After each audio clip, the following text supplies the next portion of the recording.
Good evening, everyone. My name is Cynthia Loesch-Johnson, and I want to welcome you to the Codman Square Neighborhood Council's monthly community meeting. I'm so happy to see all of your faces this evening.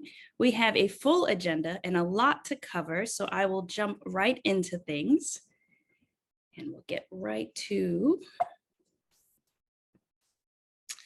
some quick announcements. First, as you guys know, the Codman Square Neighborhood Council monthly meetings are recorded and then posted to YouTube for anyone that's unable to attend.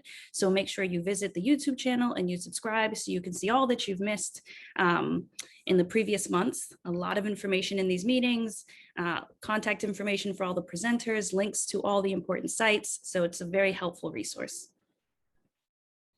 The agenda for tonight is listed here. We have a lot to cover. So we will be jumping around a little bit, but for the most part, sticking to the agenda. And before I jump into the agenda, I just want to acknowledge and recognize the board members of the Codman Square Neighborhood Council. We have resident board members and also affiliate board members, and they help make everything that we do possible, from our monthly community meetings to our board meetings to our community events, farmers market, all of the bold teens that are involved. I just want to show appreciation and gratitude because these volunteers really make all the work that we do happen and happen successfully. So a big round of applause for all of our board members that help do this work day in and day out. So we'll jump right into the agenda. We're starting off with an announcement regarding the Codman Square Farmers Market. Is Keshler Sanon on? Yes, hello. My name is Keshler Sanon. I am the Bold Teens coordinator, and I just wanted to announce that the Codman Square Farmers Market is on this Saturday from 11 to 2. So get ready, get excited. You know, it's going to be a little bit more lenient than last year, so that's going to be good. So, yep, and we're running all the way through October. Thank you, Keshler. If you guys are not familiar, and if you have not visited the Codman Square Farmers Market, it's located at the corner of Washington and Talbot at the Codman Square Park. Every week there is a different theme because our farmers markets are also social Saturdays. So we want to get people out and about, meeting their neighbors, learning about the different events and activities in the community, being involved. So this first Saturday is Summer Wellness. And it's a health expo with HealthWorks and Daily Table. And then you guys know that there are farmers, there are vendors, there are community resources, there's music. It's a lot of fun. And it's our way of bringing fresh, local, organic produce to our community because we lack those healthy food options in Codman Square, and we need to make sure that our families have access to healthy food options. As Keshler mentioned, last year, you know, we had a lot of restrictions because of COVID. Those restrictions have been lifted. We're still going to be very safe and very careful to keep the vendors, the family members, the community safe throughout this process. But we are excited that we get to see each other in person and be able to gather safely at the farmers market. So mark your calendars, make sure that you attend. Every week is a different theme. Our new farmers market manager is Catherine Charles. She's amazing.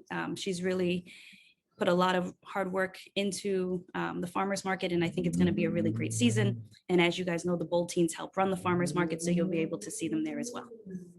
Thanks, Keshler. And at the farmers market, you also have the opportunity to learn about all the updates taking place with the Codman Square Park. If you're not familiar, we've been securing funds to do capital improvements for this park.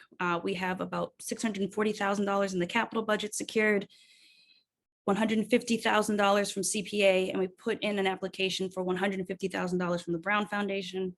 And it's been going really well. It started off as just visioning in the community, people just trying to figure out what they want to see in this space that's not utilized in the way that it should and could be. And you can stay tuned and learn more at the farmers market and or at upcoming meetings. I think Richard Scott is on. He will be leading our efforts to get residents involved in understanding what the next steps are for this capital plan. Richard, did you want to introduce yourself?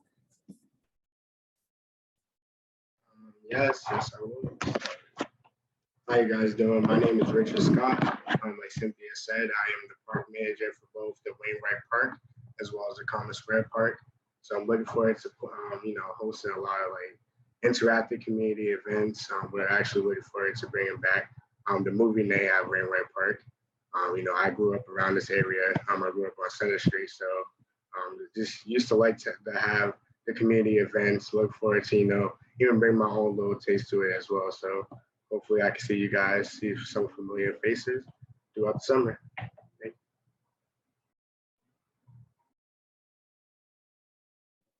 Thank you, Richard. Are there any questions about the Codman Square Farmers Market or the Codman Square Park before we move on?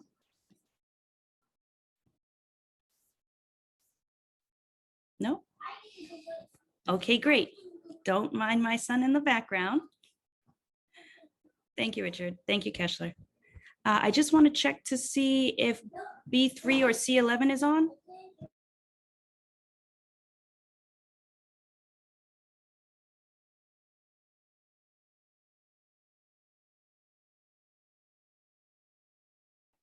If not, we will move on in the presentation and we'll hear from All in Energy. Is Tatianna on?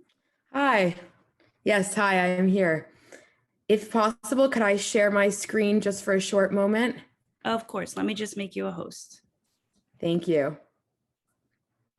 So I'll just start talking then. My name is Tatianna Suriel, and I am the Community Programs and Partnerships Coordinator with All in Energy. We are a 501c3 nonprofit that has partnered with the Codman Square Neighborhood Development Corporation to boost a campaign called Codman Square Saves Energy. You maybe have seen flyers around or posters, but really our goal is to help residents save money by using less energy.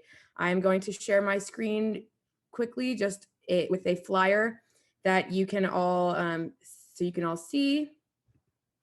Essentially, we are working to help people save money through energy. So everyone pays an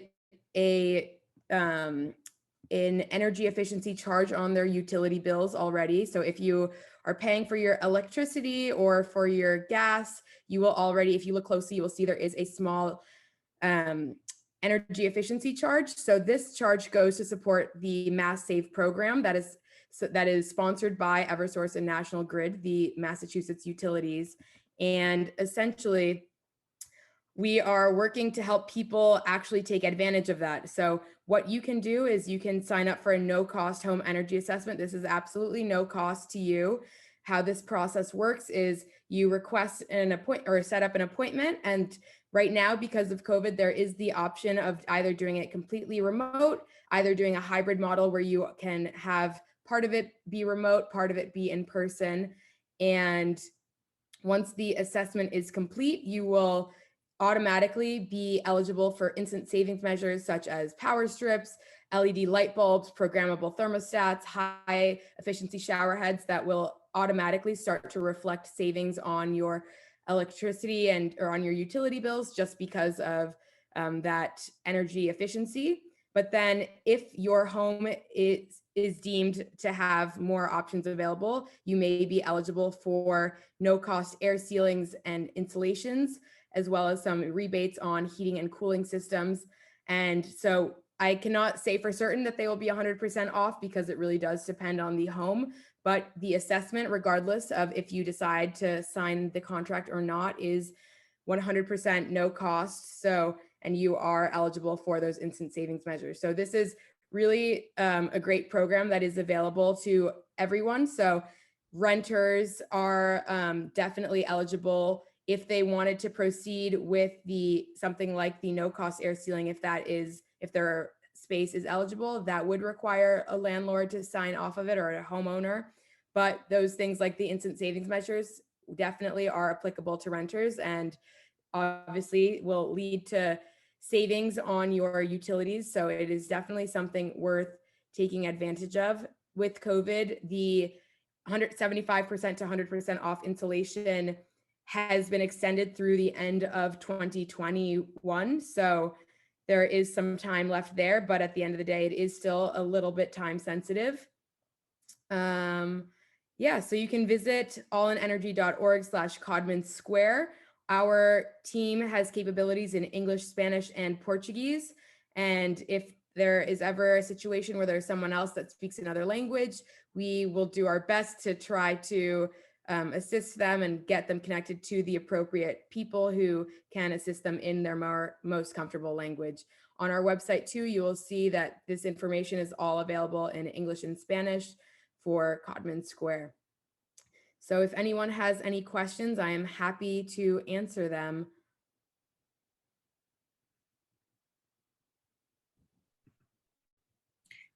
We are so grateful for your presentation. Here at the Codman Square Neighborhood Council, we really push for energy efficient buildings and structures, and we try to provide resources to families on how to not only, save money, but also save the environment and utilize a benefit and a resource that's available to us that a lot of people don't know about, like you shared. So this is really great work, and we're grateful. Are there any questions or comments for Tatianna?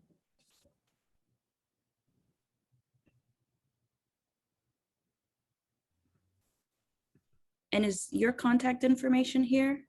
Yeah, I will include it in the chat, and you can always reach out to me if you have any questions. You can also always give us a call, and feel free to let anyone you speak to know that you are at this meeting if you have any specific questions. But we really want to make sure that we're that one-stop shop and can assist you in every way possible. So whether that's finding out if you are on a reduced electric rate and qualify for other incentives too through your local CAP agency, we are happy to do that.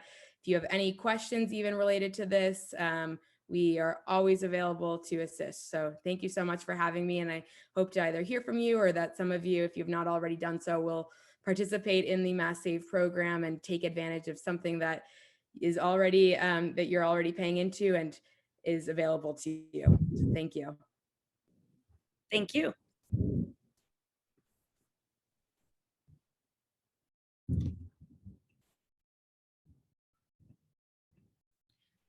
Great. Moving along in the agenda, as you all know, we have a number of mayoral candidates that we're all taking our time to get to know and figure out more about them and where they stand on different issues so that we can make an informed decision when it's time to vote. And tonight we have one of those candidates. So, okay, we will now hear from John Barros. Take it away. But good to be back on and be with the residents of Codman Square. John Barros, born and raised in Roxbury, and son to immigrants from the Cape Verde Islands. And in many ways, my journey in Roxbury has been one of neighborhood leadership, working with neighbors to make improvements in our neighborhoods. I started at a really young age of 14 doing environmental justice work. Because Roxbury at that time, particularly my neighborhood, had the highest asthma rate in the state, in the region, in New England, and part of that was the trash transfer stations in our neighborhood. Another part of that was the illegal dumping on the vacant lots, and so we had to really step out and try to deal with that. And for those who remember back then, waste management was mixed up with organized crime, and so it got dicey. But the residents stood firm. And built the kind of relationships and organizing power that we needed to make the changes that we needed. And that's where I come from. That's the work that I've been doing. And I've always done community work and public service work since. And I'm also a small business owner. I'm part owner of Restaurant Cesaria. We opened Restaurant Cesaria on Bowdoin Street in Dorchester in 2002. And part of that was trying to help bring some life to the main streets in Bowdoin Street. At a time where Bowdoin Street had seen, a high crime rate and all types of issues. I then became executive director of the Dudley Street Neighborhood Initiative, where I had been organizing for a very long time. And we built affordable housing, parks, playgrounds, urban farmland, a 10,000 square foot greenhouse, all through resident leadership, making youth leadership a huge component of the work because it is so important that we get our young people involved. During that time, I did work by designing and opening up the new Orchard Garden Pilot School, helped to design and open up the Dudley Street Neighborhood School, and then we designed a new Dearborn STEM Academy that helped to push along as Chief of Economic Development under Mayor Walsh. So that's what I've been doing for the last 7 years, trying to center the city's work in equity while trying to bring jobs to Boston. We brought more than 140,000 jobs to Boston before COVID. And then during COVID, I helped to stand up 6 different funds to help our small businesses. 23% of our small businesses are still closed. We still have to pay attention to make sure that businesses have the resources and the help to reopen. We still have about 80% of those that work in our hospitality industry at home. Hotels are at 30% capacity. So we still have to do a lot of work to make sure that Boston's economy opens safely and then we get people back to work. As mayor, I will prioritize small businesses, economic growth, prioritize affordable housing, which is work that I've done for a very long time at the WSU Neighbor Initiative, and make sure that we continue to invest in our schools and have quality schools. Looking forward to taking your questions and having dialogue tonight. That was a great overview, John. Do we have questions or comments from Mr. Barros? I have something that was texted to me. I'll read it. How do you plan to involve residents in the decision-making process around development? We volunteer our time and meet regarding different development projects in the community, and too often we take a position that's in the best interest of the neighborhood only to find the zoning board of appeal or the planning board takes a different position. How will you assist us in addressing this inconsistency? Yeah, Cynthia, I mean, right now, residents plan, and as executive director of DSNI, I led a planning agency. It was a resident-led planning and organizing agency. And residents plan, and then it goes through the BPDA process, and then at some point it becomes about what the private sector can pay for. And then it gets changed because the private sector can't pay for what the residents plan for. We've got to stop doing that. We need to make sure that the city steps in and provides either the subsidies, the ways, the regulations, so that the residents' plan can be implemented. Many times that means the city has to step in with creative tools to make that happen. As Chief of Economic Development, I did a pilot.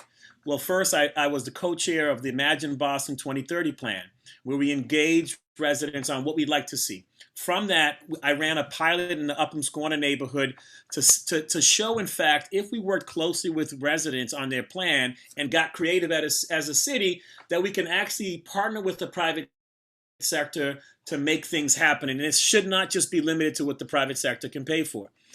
In Upham's, I helped to assemble more than 3.5 acres of land because they decided that they wanted to build an arts and innovation district. And then we put out some of that land for development through partnerships with the private sector. It is the only way we can work with our neighborhood is to make sure that the city is a partner at the table and that it's not just about private developers and what they can pay for. It is on its way to being realized. Unfortunately, I'm now running for mayor, but I am hoping to get back in there to make sure that that pilot is implemented and done, and that we continue as a city to bring all of our resources to the table, flexible tools to implement residence plans in partnership with private developer, not to implement the private developer's plan, which will always be short of what the residents and communities want to see. Thank you. Other questions or comments for Mr. Barros?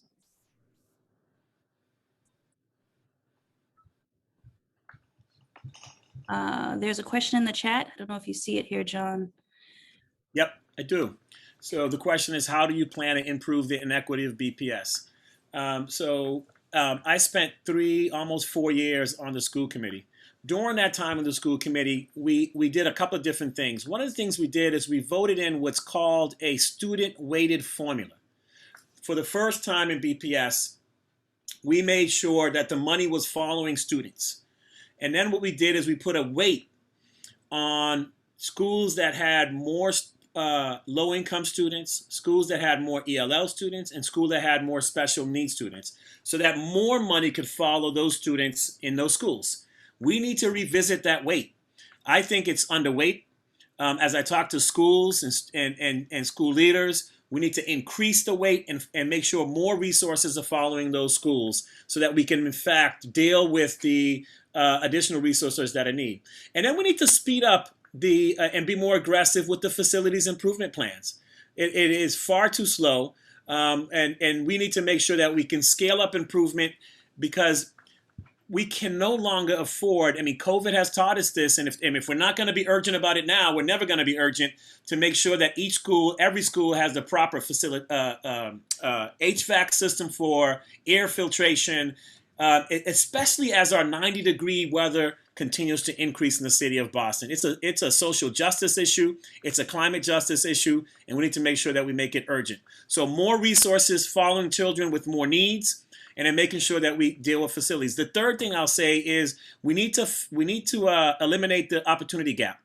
Some students come to school with empty stomachs. They come to school, and we've seen through COVID, it's shown us the food insecurity we have in our city. We can't allow students to come to school and not have had dinner the night before. We can't allow students to come to school instably housed. When we did a research program at the Orchard Garden Pilot School, we found that 20% of the students at Orchard Gardens was instably housed. That means a percentage of them were homeless, and another large percent were doing couch surfing. I'm gonna change where I sleep every night. One night with grandma, the next night with auntie, the next night we're gonna sleep with my cousin. We can't have that in our school. We need to make sure that our students are getting to school in the best shape to learn and not put these problems at the feet of our teachers. So all of this, the city's assistance programs need to be aimed at our students and their families so that we can give them a shot in school. Thank you, John. We have a question from Andrew and another question in the chat. So let's start with Andrew and then we'll move to Mike's question in the chat. Hi, good evening, Mr. Barros. Glad to see you again. Andrew here from the fundraising and all my Holmes and all the other rest of persons on the call. My question is to you, and I know that we've been looking at the youths. We have the Reggie Lewis Center, which is a sporting facility for the youths. But where do we see Boston position itself in terms of more youth development, more youth centers in terms of sport and other things? We pride ourselves as the city of champion, we have patriots, but in terms of youth participation in sports, where do you see yourself in terms of, as if you become the mayor, expanding more on these facilities? Because we only have the Reggie Lewis as the major one, and as a large city, and we want to be first class city, but we're not at that level yet because we need to build more facilities, especially for youths in this city, to take them off the streets. Yeah, no, I agree with you, Andrew. We need to improve our sports facilities at our schools. I can't tell you how embarrassing it is to lose to the suburban schools. Why do we lose to the suburban schools? Because we don't have the facilities and we don't invest in our sports. And that shouldn't happen. And so most of our schools don't have the facilities they need for sports, and we need to make sure as we rebuild our schools through the Build BPS program that we are investing in the kinds of facilities that allow for extracurricular.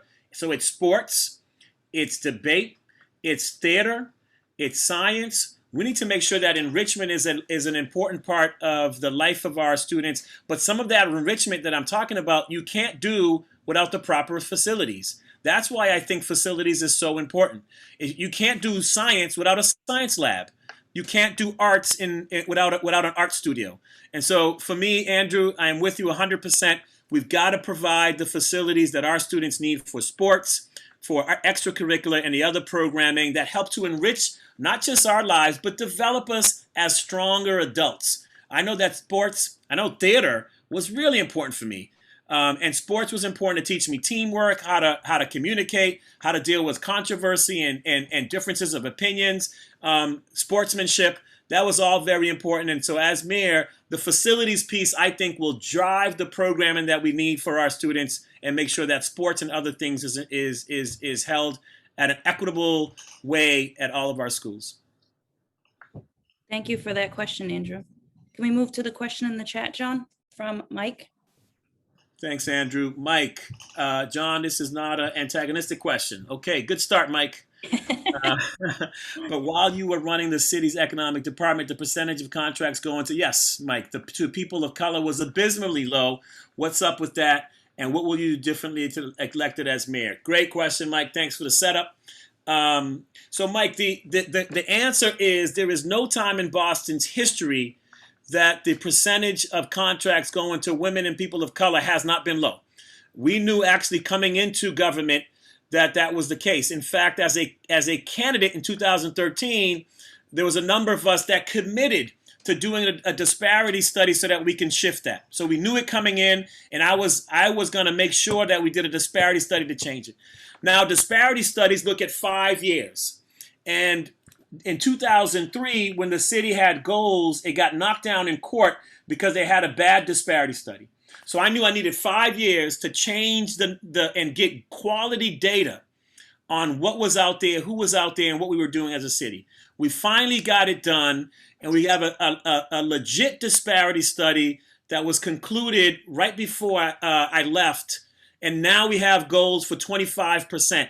And I am super confident that that disparity study was done well and that it will stand up in court, because we spent a lot of time to make sure we had credible data.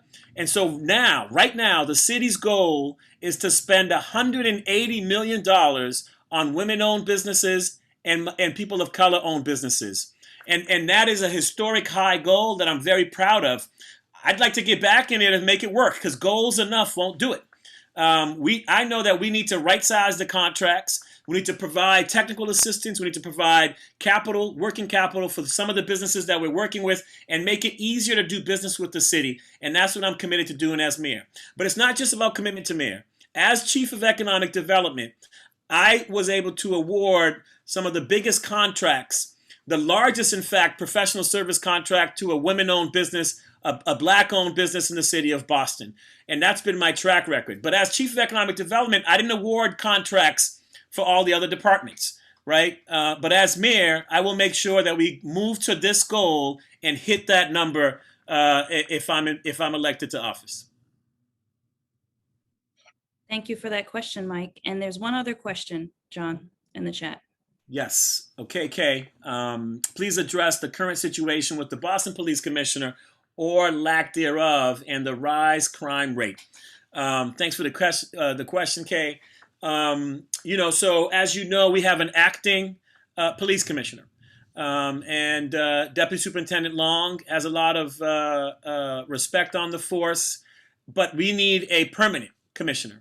And we need to make sure that the next mayor makes it a process where the people of Boston weigh in on the selection of the next permanent commissioner. Just like we do, and just like I did when we ran a process to hire a superintendent of the city of Boston for the schools. We will do a similar process and make sure that the candidates for commissioner get in front of the public as part of a public hearing, and the everyday person in Boston can ask questions, can figure out what they do and not do, and then make comments on who we elect as commissioner. And as mayor, I'll make sure that we have a very wide open, transparent process in Boston for the next commissioner. In terms of the rising crime rate, I am worried. I'm worried, in fact, because we need to make sure that we're partnering with communities in the same way that I know that the police department does now. The only way the police can be effective is to make sure that it's partnering with communities to deal with crime, not from an arrest standpoint, but from a standpoint of helping provide jobs, mental health services, substance abuse, and do intervention in terms of trauma in our neighborhoods. That's the things that drop crime rate.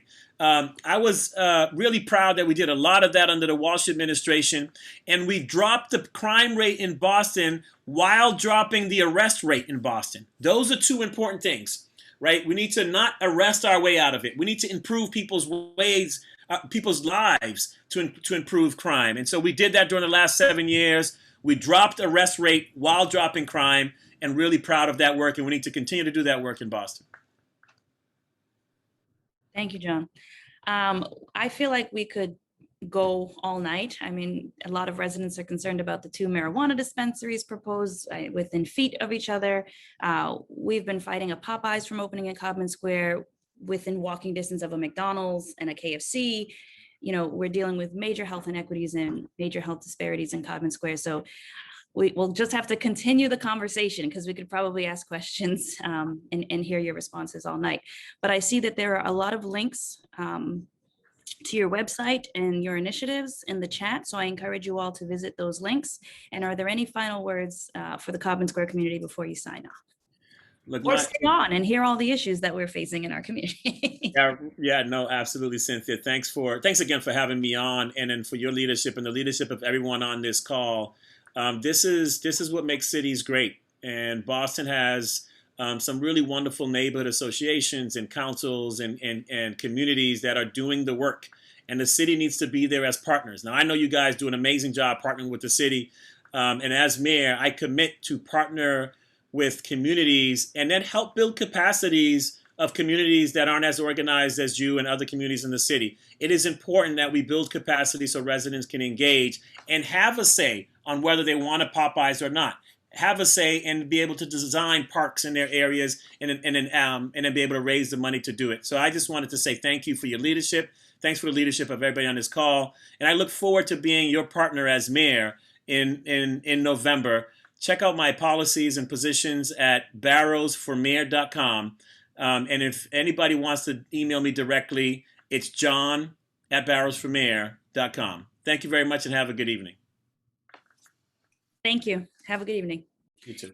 Moving along in the agenda, we will now hear from a Boston City Councilor at Large candidate. We have Ruthzee Louijeuene on with us this evening, and we're going to get to know a little bit more about her and her campaign. Ruthzee? Thank you so much, Cynthia. I'm so happy to be here. If you hear noise in the background, that's just the thunder being thunder. My name is Ruthzee Louijeuene. The last name is like you take a Louis Vuitton bag and your friend Jen, you put them together, Louijeuene. I'm really happy to be here. I'm running for Boston City Council at Large, running to be one of your 4 at-large city councilors. I grew up in the city. I'm the daughter of Haitian immigrants, and I do just want to make space and take space here to recognize the very vibrant Haitian community that has been dealing with the shock and sadness and anger of the assassination of the Haitian president. And I know we have a lot of Haitian residents in Codman Square.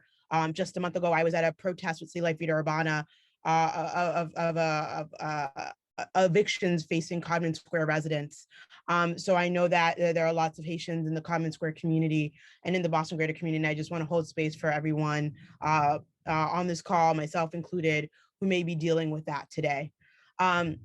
So again, my name is Ruthzee Louijeuene. I'm running for Boston City Council at Large. I was born and raised here in Mattapan and High Park. I'm the daughter of Haitian immigrants and a proud graduate of our Boston Public Schools. Someone earlier was asking about inequity in Boston Public Schools. And one thing that I like to say is that I've seen it all. I've seen the gamut of what our schools offer.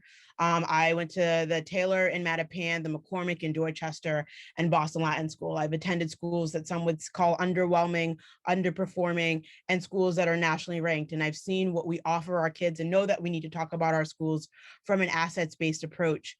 From there, I went on to Columbia and then came back here, went to Harvard Law School and Harvard Kennedy School. I represented families facing eviction and foreclosure in Boston Housing Court, which is where I got my start in the work, working alongside City Life Urbana, which is why I show up whether it's an eviction, it's a potential eviction or rent increase in Codman Square or in High Park. I show up to make sure that we are working against displacement, working to make sure that our working class families who really build and hold up this city can afford to live here. And I also ran an eviction clinic because I couldn't represent every single person who had a housing matter in housing court. But we know that if there's intervention early by lawyers in court, that residents have a better time of winning their eviction matter, or at least getting more time to stay in their home before finding somewhere else. After that, I worked on voting rights and redistricting. We see how those issues are playing out, not only on the national level, but on the state level, and also worked on criminal justice reform around the country to elect progressive-minded prosecutors. I served as Senator Warren's top attorney on her campaigns, really centering the issues most important to working class families.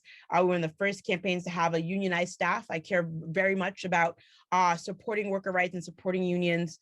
And it's something that runs in my family. Like my oldest sister is unionizing her workplace right now.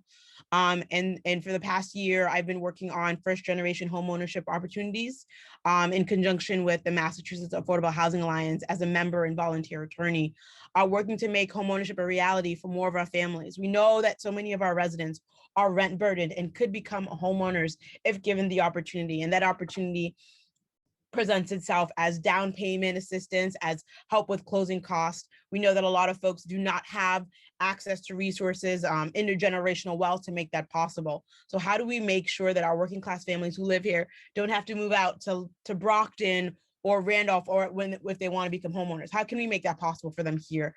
That's what I've been working on, and that's what I will continue to work on as a member of Boston City Council. I'm running because there's an incredible urgency to the issues that we face here as a city, and I have the passion, experience, and dedication to really work on each one, whether that's housing affordability, education, excellence, and equity. When I was just a student, Mayor Menino appointed me as the only student to a committee to think about our student assignment process. And we still have a long way to go. And I'm excited to help tackle those issues when we're talking about issues of police reform, economic opportunity, climate justice. When we talk about our heat islands in neighborhoods like Mattapan, Dorchester, and Roxbury, how can we address those issues? I'm someone that calls everyone into the table. I really believe my dad is a community leader here in the Haitian community. I believe that a lot of the solutions already exist within our civil society, in groups like yours, where folks are already thinking about the idea and forcing the city to say, hey, we can't have this hodgepodge system of development. What is the plan that we have as a city for what our neighborhood should look like, and how are we bringing community into that? So I'm really excited to be here. I think I've talked quite a bit, but if you want to learn more about my campaign, my website is ruthzeeforboston.com. I'm running to be one of your 4 at-large city councilors. I'm really excited to have the endorsement and support of the firefighters union, the teachers union, and the Nurses Association. I collected signatures in every single neighborhood, all 23 neighborhoods, because I'm running at large to represent every neighborhood. And I'm excited to have also the endorsement of Senator Warren and State Representative Liz Miranda, folks that I've worked with and know for a long time, who are models for me of what it looks like to really center issues important to communities like our own. So really happy to be here and to take any questions you may have about my candidacy, about the issues facing the city, you name it. And I was very happy to make it out, I should say, to the Codman Square Community Yard Sale, where I had a fantastic time and bought so many clothes. I'm actually really surprised that I'm not wearing something that I bought at the yard sale today, because I've been wearing items I bought at the yard sale literally for the last week. So really happy to support the community. And I actually bought them all from Vicma, so thank you, Vicma.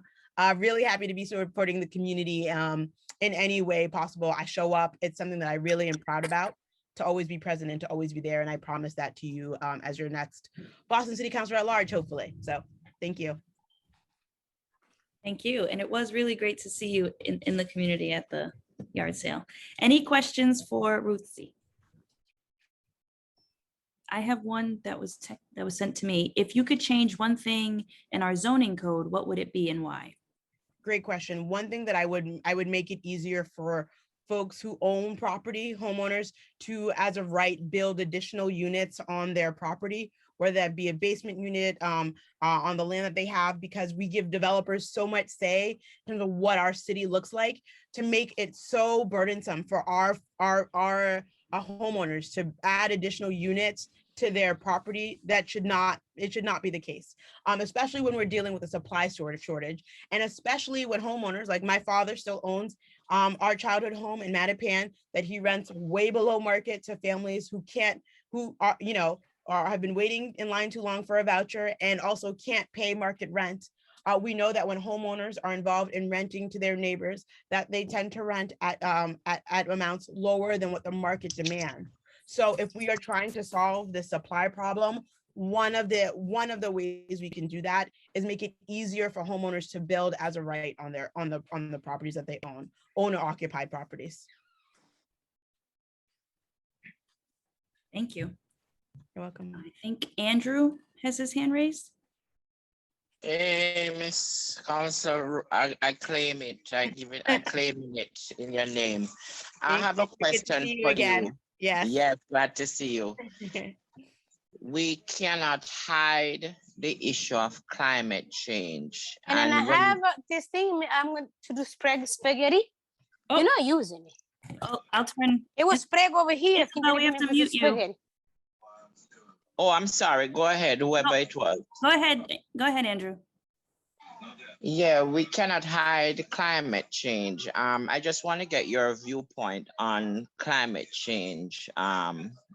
In terms of once you become city councilor, a matter of urgency. We talk a lot about it, but not much action is being done, and we see the world is in a topsy-turvy. Look at us now. This hurricane is coming up. We're going to be affected by Elsa. Elsa has been affected. Other area we have a extreme heat, and then we drop to cold. So what are some of your viewpoints on climate change, and what will you bring to the table as a new city councilor with regard to addressing climate change in the city of Boston? Thanks, Andrew. I think the first thing is we do, like you said, we need to realize that climate change and climate justice is the existential threat that is at our doorstep, right? Our coastal neighborhoods are so vulnerable to climate change. We see that with all the flooding that happens in East Boston. When you look at certain parts of Dorchester, that if you get a little rain, Morrissey Boulevard just floods, right? If we don't recognize that this is a crisis that is at our doorsteps, that we can't just write reports over and over again, that we do have to look at actionable steps that we can take to hold climate change at bay as much as we can. That means protecting our tree canopy as it exists and growing our tree canopy in our environmental justice neighborhoods, like Mattapan, like Dorchester, like Roxbury, like East Boston, that suffer the brunt of climate change. How do we use city-owned land, BPDA owned land, which is our land, to create more green spaces for our communities, which helps to address climate change, but also helps us to have more gathering spots as communal gathering spots. There's now city council is considering the BERDO city ordinance to require the retrofitting of existing buildings. We need to make sure that new buildings, we're doing everything we can to encourage new buildings that are used fully electric, that use electricity and that are using 100% renewables, right? The technology is there. We just need to be using the right carrot and sticks so that we are not building buildings that are going to dig us deeper into the climate justice hole. So that just it requires advocacy and persistence. Always, I believe that everything we do as a city should have a climate justice framework and a racial justice framework to make sure that we are never forgetting to center the issues of climate justice and racial justice. So that's something that I will do as a Boston City Councilor at large. There are lots of things that we need to do. We need to retrofit our schools. We need to make sure, one of the biggest sources of CO2 emissions by the city is our bus fleet for our Boston public schools. We need to convert that to, we should be having electric buses so that we are reducing our CO2 emissions. One of the reasons why folks are calling for a free tea is that you can incentivize MBTA use. You incentivize folks to take the bus and to take the MBTA. Now, we need to make sure that we have a reliable tea that works for everyone to properly encourage folks to take the T. But I mean, as I'm campaigning, I get around by bus, I get around by car, I get around by T, I get around by bike, right? So we need to make sure that we are creating paths for multimodal transportation. So we're doing everything we can, both at the city level and on the individual level, to combat climate change and address the issue of climate justice. So hopefully that answered some of your question, Andrew, and I'm happy to talk about it more. It's so great to hear you mention the Building Energy Reporting and Disclosure Ordinance, because we actually have a presentation about that following your presentation. Great, awesome. I see a question in the chat. Do you want to? Oh, I didn't see it. It says, how will you support equitable procurement policies and address the past and present obstacles in the city's procurement process that impact minority-owned and women-owned business? Thank you. That's a great question. So I know John addressed it earlier, mayoral candidate. It is embarrassing, simply embarrassing, that only 1.2% of city contracts are going to Black and Latinx and women-owned businesses, right? We have been leaning on this disparity study as the reason why we couldn't do more, although the federal government and other cities comparable to the city of Boston have been able to get those numbers substantially up. And so we've just been lagging, and there has to come, you have to have people in City Hall who will take alarms for what they are, alarms, and really work on the issue. So when I see a 1.2% percentage of procurement, that is an alarm bell. That is an emergency, and we need to work on that. I'm trained as a lawyer, so I look at problems, and when folks say we can't do this because of, one of the reasons that the city says, oh, we can't do this because there's a Supreme Court decision that says we can't put a finger on the scale, but there's a lot that other cities have done to get around that.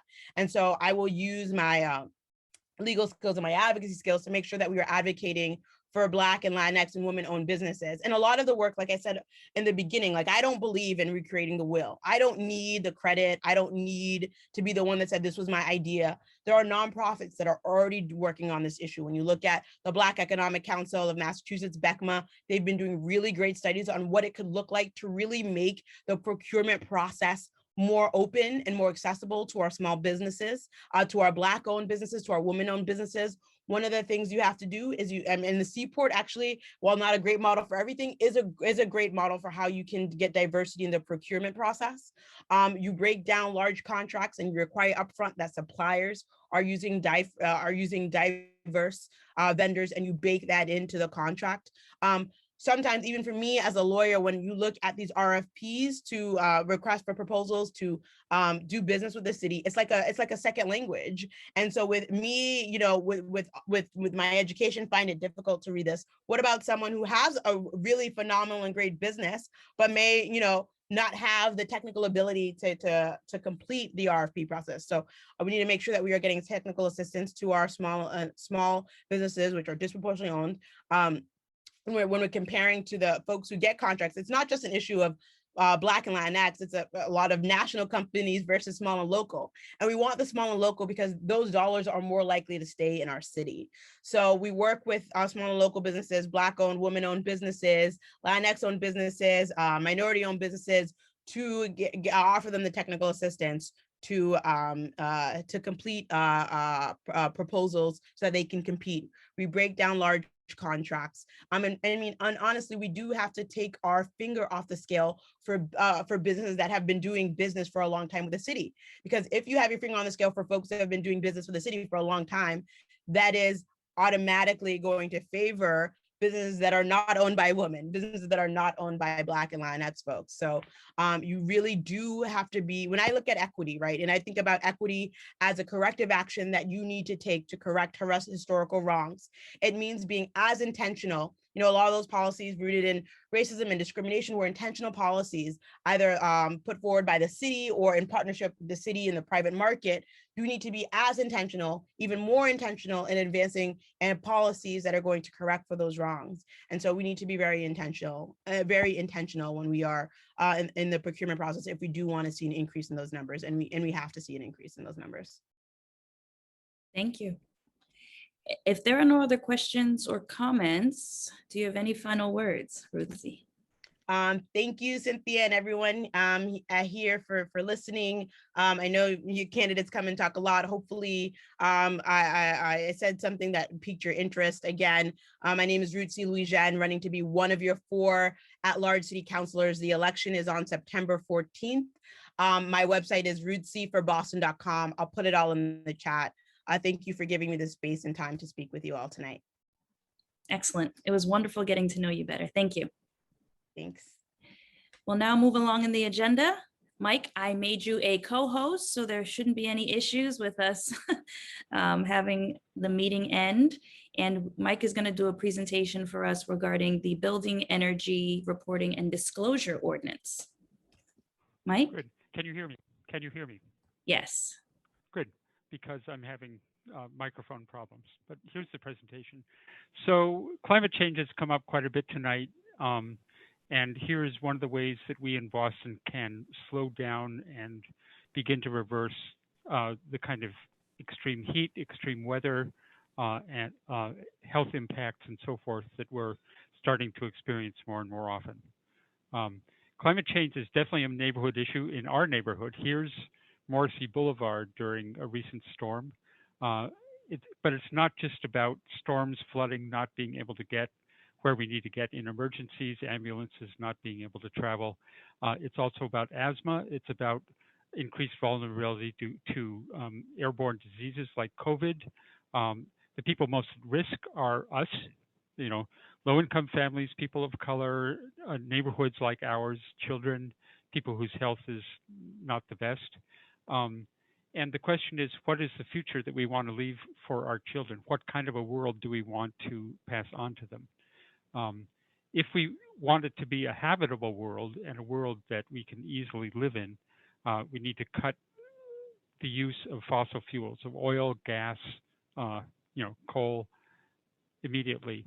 Fossil fuels harm our health. A recent study by the Harvard School of Public Health estimates that air pollution from burning fuel in buildings, which is the main source of carbon emissions in Boston, not transportation, led to almost 750 early deaths per year and over $8 billion in health costs in 2017, the most recent years they had statistics for.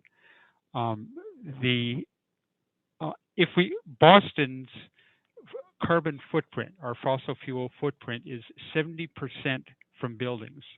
The other 30% is mainly from cars and trucks and diesel buses. So if we want to cut Boston's greenhouse gas emissions, we need to start with buildings.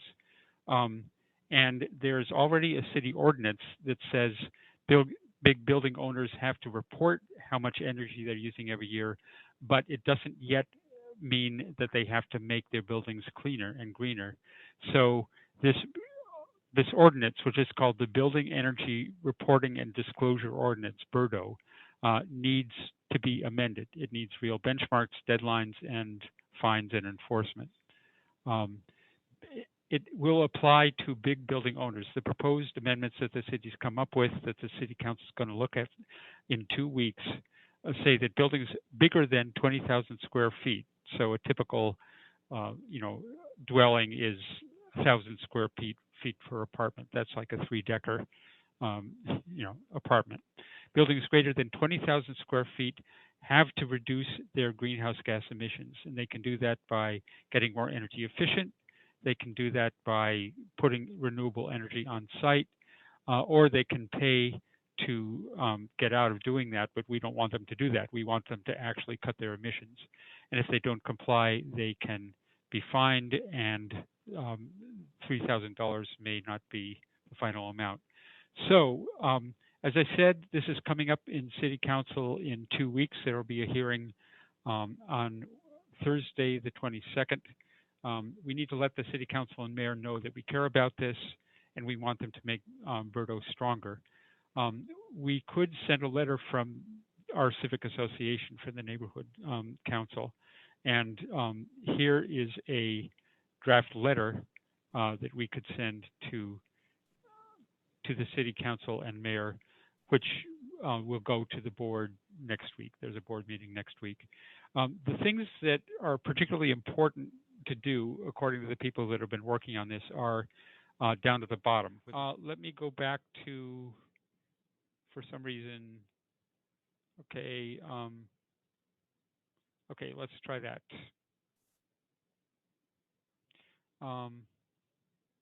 Here we go. Great. Is that better? Okay. Yes. So look at the 2 bullet points at the bottom.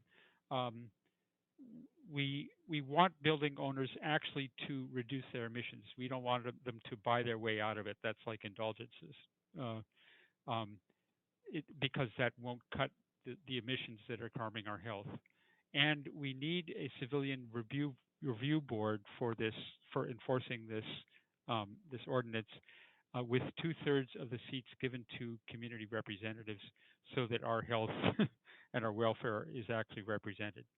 So that's, the city has proposed 2/3, but we're afraid that the building industry, the real estate industry, is going to try to weaken the amendments that have been proposed behind closed doors. So that's why it's important to send a note to the City Council and Mayor. That's it. If people have questions, I'd love to hear them. Questions for Mike? Mike, was there a video that was also going to be shown? There was. Why don't I run through that while we're doing if people have questions. Just make sure you Hit share your screen. audio as well. Yep. Okay, so the video. Let's see if that is doesn't seem to be linked here, but this is the slideshow that I thought I was sharing. We're only seeing the letter. Okay, that's odd. Okay. Anyway, do people have questions?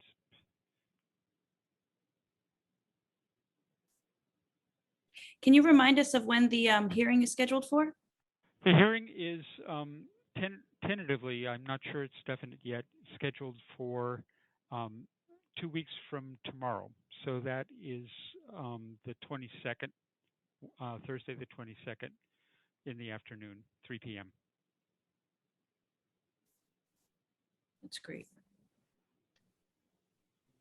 Hi, guys. I just want to say a little notation as an advocate for disability community.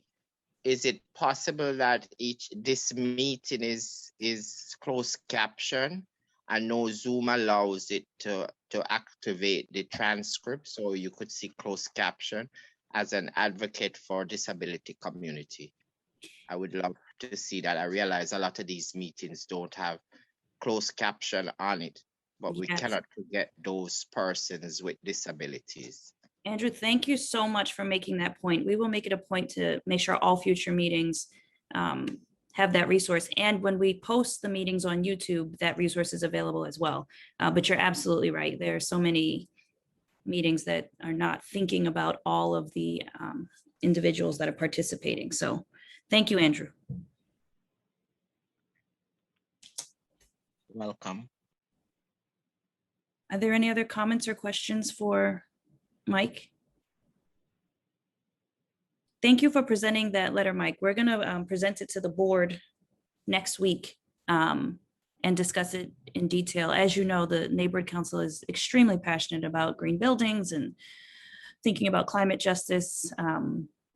We recently took part in the Codman Square Library branch meeting because a study is being done with regards to what to do with that building.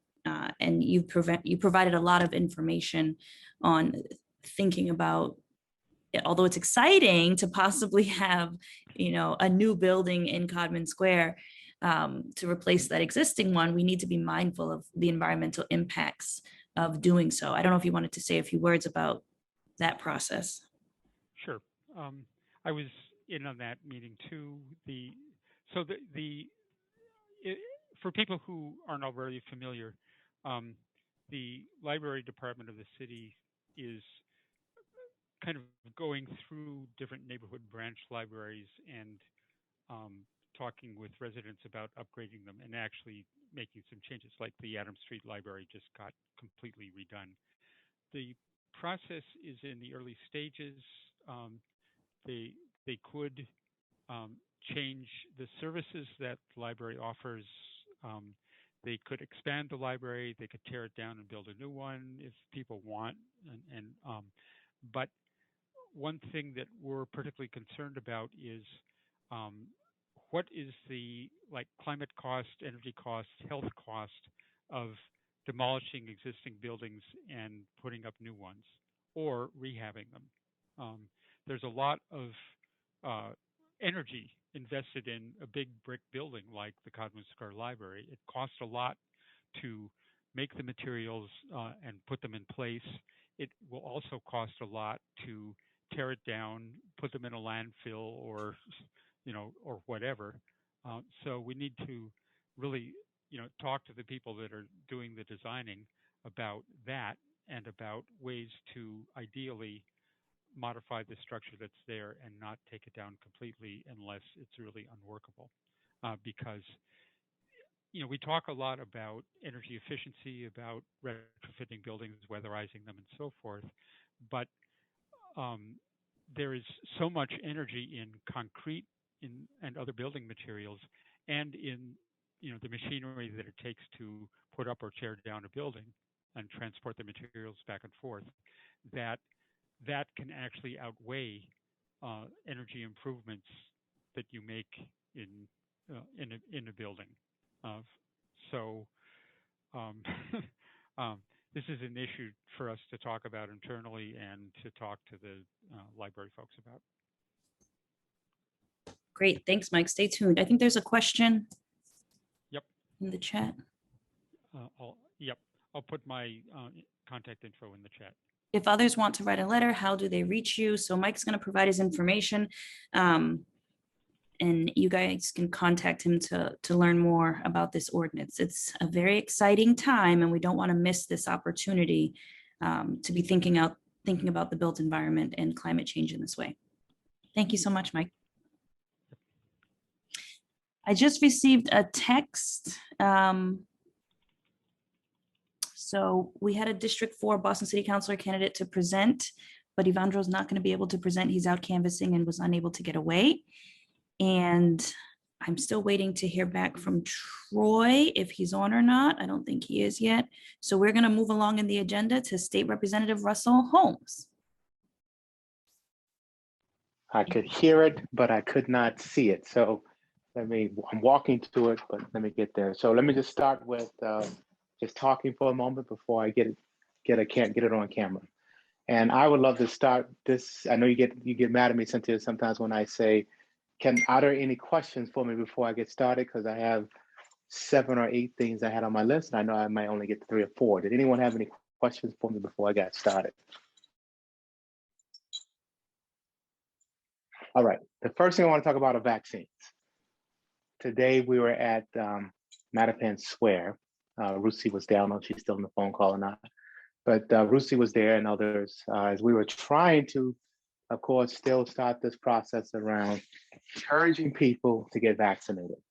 So clearly we're at a stage where I think the way I put it today and what I think is still the accurate way of putting it is all of the folks who thought about having a vaccine and wanted to, said, hey, we didn't have it, they're pretty much all vaccinated. Like we've done it through every way we can, CVS, Walgreens, the train today, things of that nature. And now we're getting to a point where, we've gotten somewhere in the neighborhood of 70% of the people, certainly the adults, vaccinated. We still have to get to this last 30%. And so I can tell you, there are lots of folks that I've talked to that no matter what I seem to say to them, they are still hesitant to do it. Even as Ruthzee talked about today, you think about even some of the Haitians who lost their president today and that assassination, you can have a sense of why there can be a distrust in government. Yeah. However, folks. Yeah, I'm just supporting what you just said, Holmes. And so when you think about, I've gotten to this stage where I'm not trying to overburden them and say, hey, you must do this. But let me just kind of just say it puts us all at risk, right? So we think about why am I still thinking, even I don't care if like today, if we only vaccinated at Mattapan Square 30 or 40 people, it really doesn't matter because of the fact that we need to get to one person at a time, because the more folks stay unvaccinated, the more there's a possibility that there are going to be greater variants, and those variants could put us all at risk because of the fact that the new variant could overpower the vaccinations that we all have today. And so I'm going to just encourage folks to not to, when you're communicating with folks, to still be kind to them. I even had, I mentioned earlier today, I even have a person in my congregation whose family had COVID, but still won't go and get the shot. And they know it was real because he had some frightening moments, but still won't go with the shot. So we as a state, of course, are doing things like the mass vaccination trains. We're doing the possibility for winning $1 million. I'm sure almost everyone knows that already, but I still want to say it. If you are a student, you can still put your name, if you're totally vaccinated, you can put your name in for potentially $300,000 5 times. You get a lottery of 5 times if you are have a possibility of $1 million 5 times, or a possibility of $300,000 if you are a student. And people say, oh, that's wacky, we shouldn't have done it. I'm simply saying, still my belief is we should throw everything we possibly can to try to get every person that we can get vaccinated, because the long-term risk of this could be they will go back and not forward. So please let me know if there's still, I think you guys know there was a point where I was driving people around, taking them to the vaccination sites and things of that nature. We're still, there are people that can come to people's homes, whatever it may be. We're obviously the president had some recommendations around getting to barbershops and hair salons and going door to door. I did talk to Boston COVID team today. Obviously, they have the van that they've been going around and taking it to primarily to events. But I was starting to encourage them this week that next week they're going to have a conversation with the Boston Public Health. That literally, I think we should go start knocking sometimes on door to doors, particularly in neighborhoods like Mattapan, particularly where we have a Haitian population that is still very resistant. And Ruthzee, say what you were saying, because I apologize. I didn't realize I thought you were just off of mute and didn't know you were saying anything. So what were you saying? I apologize. No, I'm saying I agree with you. I have conversations every day with members of my community, the Haitian community, who are still hesitant to get vaccinated, who have folks who have had family members with severe COVID, who still have not gotten vaccinated. So it is, I have a conversation with them every day. And maybe on the 89th conversation, it's not enough, but maybe the 90th conversation will break their back and they will get vaccinated. And Rep. Holmes, I'm great to hear you saying that. I was actually, when we were at the station together, I was having a conversation with someone, I think it was Senator Collins, about how I think we need to start going door to door, meeting people where they are, like actually where they are, and showing up. And I've talked to someone who said that, if it was a nurse that they trusted, that they knew and trusted, they would take the vaccine. There are so many Haitian nurses. There are so many of them. That's right. So we should have There's so them many Haitian nurses who themselves are not taking the vaccine either. Well, yes, that is another question. But there are a lot of Haitian nurses who have taken the vaccine, who we can deploy to go door to door to make people feel more comfortable. So I guess my point on this, and it's not just Haitians. I just want to say that it's not just okay. It's not just my people, but some of my people, and all of our people. It's all of our people, whether they're Haitian, Cape Verdean, Polish, whatever they may be. People here are all our people, and we need to do collectively what we can to get everyone vaccinated. So I guess my point of this is couple. One is, why was I talking so much about Haitians? Because Mattapan has the lowest vaccination rate in the city, which is a large community of Haitians. So that's why I'm talking primarily about Haitians.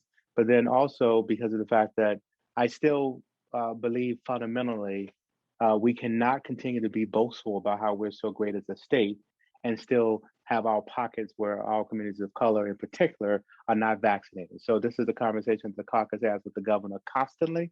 And that is, yes, we can say we're number one in the state, but that really doesn't matter when we are doing so poorly in our own neighborhoods.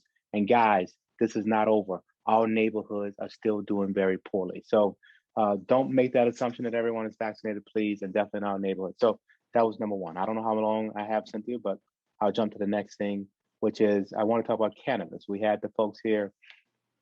I thought it was a good meeting last meeting. Did you guys find that meeting to be informative? I thought they did a very good job. Yeah, thank you, Rep. Holmes, for helping to coordinate that. It was very informative, and that's what we want to see: more transparency, more understanding of the process, why things change, just so that we can be left, a part of these conversations and not left out.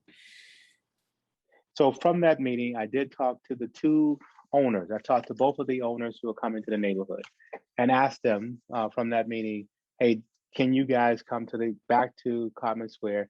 They both agreed. And I said, come jointly at one of your meetings, whatever one you guys decide to have, so that we can have a real conversation about what does this look like for community benefits? What does this look like for foot traffic? What does this look like for how they coexist in a community that, quite frankly, didn't want one, no less two of them? They both were agreeable to that. And I just kind of want to just say, I told them that you guys were much more informed and understood the process more, so that it would not be a meeting just about processes. I thought if they came before, it would be a lot of process questions. I said that we pretty much addressed many of the process questions before with all the folks who were here last month. And so hopefully in the next month or two, whenever, Cynthia, you think it's convenient, I can get them both here, but they both are agreeable to coming together to kind of walk through what would that look like. Thank you so much, Rep. Holmes. And for anyone on the call that doesn't know what we're talking about, we have two marijuana dispensaries that are proposed on Washington Street within like 400 feet of each other. One's at 571B Washington and the other is at 533 Washington Street.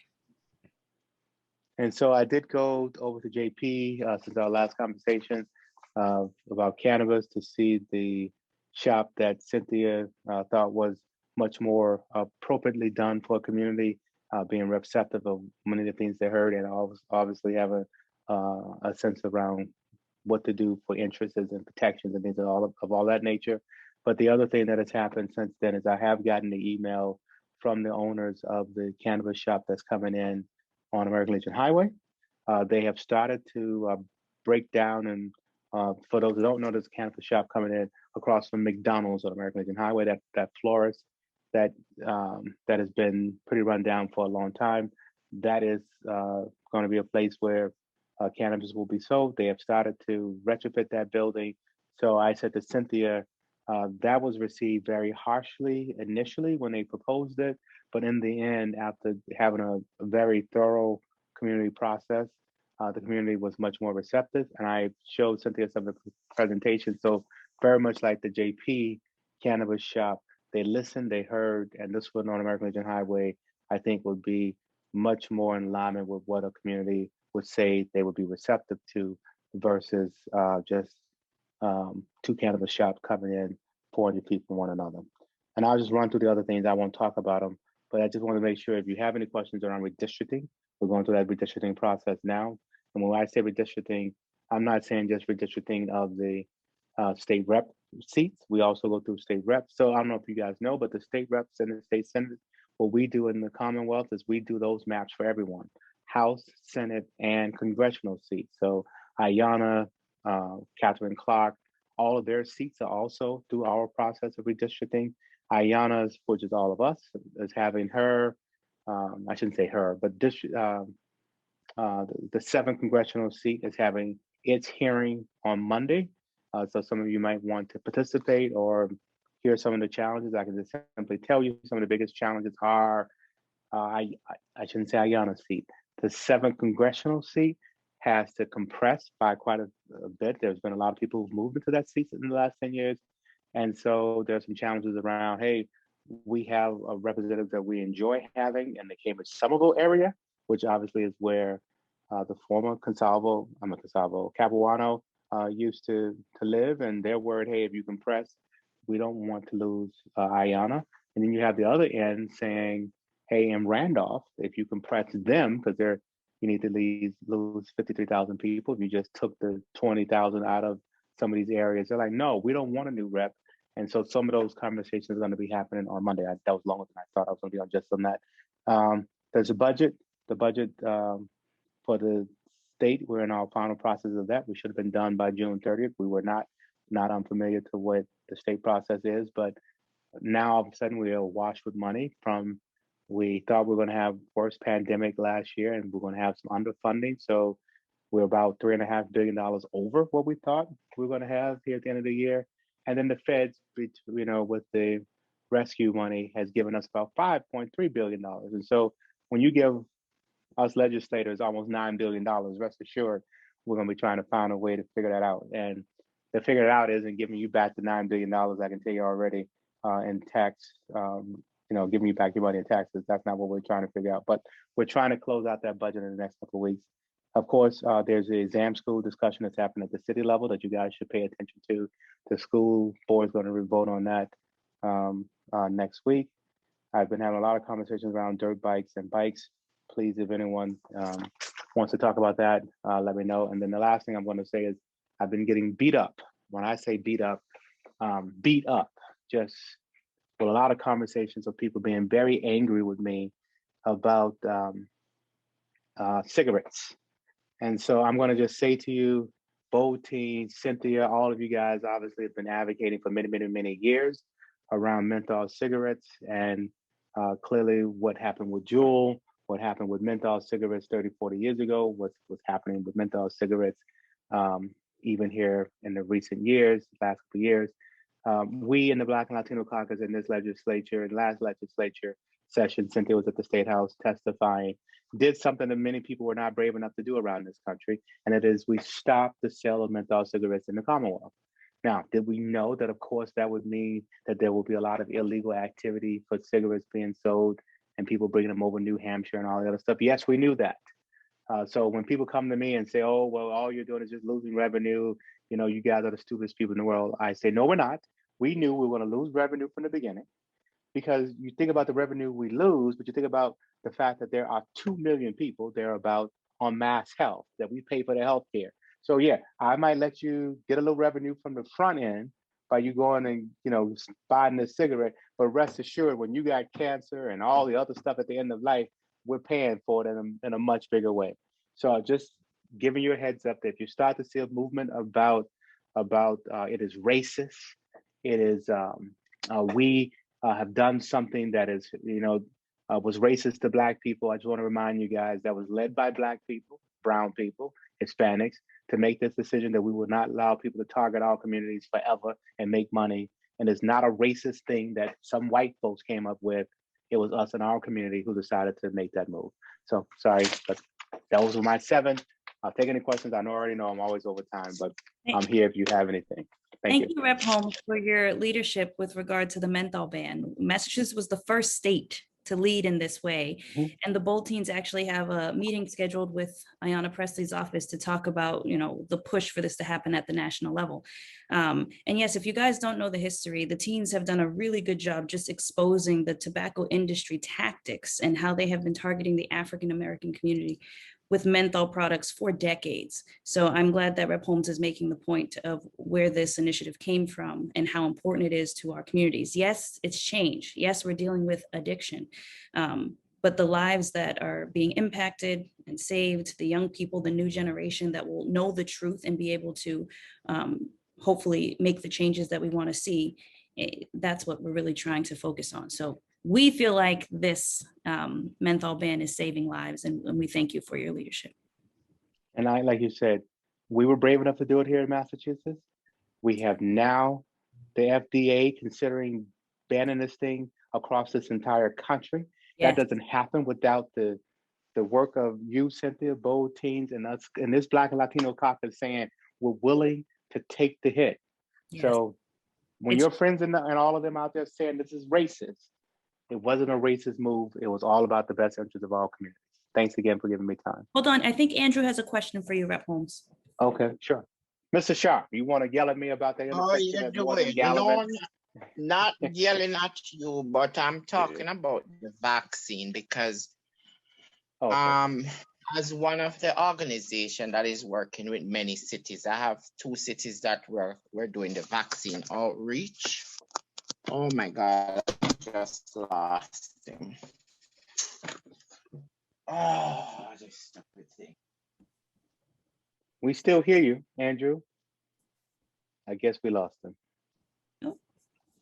I think we just lost him. Yeah, I think he froze. Okay, well, while we wait for Andrew to return, are there any others from elected officials' offices that would like to make any announcements, or were there any other questions or comments for Rep. Holmes? No? Okay, you're very thorough, Rep. Holmes. Thank you. Thank you again. I'm here if you need me. Okay, I'm just looking through who's still on. I think we can move into announcements and end on time the way that we like to. So I'm back. I'm sorry. No problem, Andrew. Go ahead. Rep. Holmes, very good point that you spoke about the vaccine. And as I stated before, I'm working with 2 cities. City of Boston is one thing. Some of the hesitant in our community has to do with not just recently. I mean, our community has been under disparities for many years. And our community feels a way that, yes, you're encouraging us to take the vaccine, but what else? I mean, what else have really, Mattapan has been the last place to get stuff. Once again, I spoke to you about the bus shelter. They ignored that. So these kind of I'm not ignoring the bus shelter. No, so no, I'm not saying that. It's not for you. Andrew, I'm just saying That I need more ridership Mattapan at the bus has station. honestly, Rep. Okay. Holmes, Mattapan Yeah. has always been the last thing to I mention with disagree. this. So I just don't like when people say that. It's not true. Let me tell you why it's not true. You used to have the former Speaker of the House live 4 streets from where you live. There's no way he wasn't delivering for this community. There's no way when this community was not predominantly Jewish that it wasn't getting resources. So when people say we're the last, I just don't agree with that. Well, Rep. Holmes, I want to see data on the funding that has been put towards Mattapan community and these community of immigrant community that is trickling down to the people in the community. And that has been an issue. Okay. I don't am want on to the debate it ground with on my their time. volunteers. I'm good. Andrew, I'm I'll call on the you. ground Let's with not my do this here. volunteers, and that's what we're getting from people. Because people Okay. are saying, well, why are you coming to us now to give us a handout? Why didn't we get it from years ago? Why are we not getting support from certain things? We know that Biden has given all this money, but where is it going? Is it reaching the ground of our community in these neighborhoods? How much of our business person on Blue Hill Avenue have gotten PPP assistance? Those data we gotta look at to ensure that these money are trickling down into the community so that we can have a sign of hope that the people care about our community. Because that's how Black folks are. You could come to them with stuff. They're going to say, okay, now you're looking at us to help us. Well, where were you years ago? But Andrew, can give me a moment, please. Let me tell you what I can tell you this. I firmly believe when people meet you, they could care less about what you know. They want to know how much you care. That's the rule I began with. I know people want to know how much I care, not how much I know. I got it. So let me just simply say to you, call me. You got my cell phone. We don't have to argue about this on this phone. I definitely don't want to argue with you about the shelter. But I'm simply saying we're here. I heard Black people say, well, let the white people get it first. Well, they all got it at incredible numbers. Like some communities are being vaccinated that are majority white in the neighborhood of 85, 90%. So it wasn't, oh, let them get it first. They got it now. So I'm just trying my best to beg us to please let us stop putting ourselves at risk and please get the vaccination. Thanks, Andrew. Thank you, Sorry, Rep. Holmes, Cynthia. and thank you for making yourself available to speak with Andrew and others one-on-one. We're now going to move into announcements. Everyone has my cell. Everyone has it. It's true. Announcements. You guys know that farmers market starts Saturday the 10th, 11 to 2 at the Codman Square Park. The first theme is summer wellness. Make sure you bring your family out. Be ready to purchase fresh, local, organic produce, learn about the community, neighborhood initiatives, meet your neighbors. It'll be lots of fun. If you don't know, we're doing yoga at the Dr. Loesch Family Park on Mondays, 6:30 p.m. Four Corners Yoga and Wellness is putting this on, and we're very grateful. It's a focus on trauma-informed yoga. So it's really exciting. I want to see you there on Mondays. I think there was one in the chat. Tara is probably going to present next month with more details about her initiative with the Boston Public Health Commission. She's going to be doing a lot of great work in the Codman Square community. But if there are no other announcements, comments, or questions, or anything you want to share or get off your chest, we are going to end 1 minute early. Hi, Cynthia. This is Joanna Edwards. I actually just put in the chat that Thumbprint Cares will be hosting their annual backpack giveaway August 7th, Saturday in the Codman Square Park. The flyers should be circulating soon, but I did put that in the chat, so look out for that. So we are encouraging all members of the community, whether you're in Codman Square, Mattapan, Dorchester, Roxbury, to come out. We are anticipating giving away over 600 backpacks.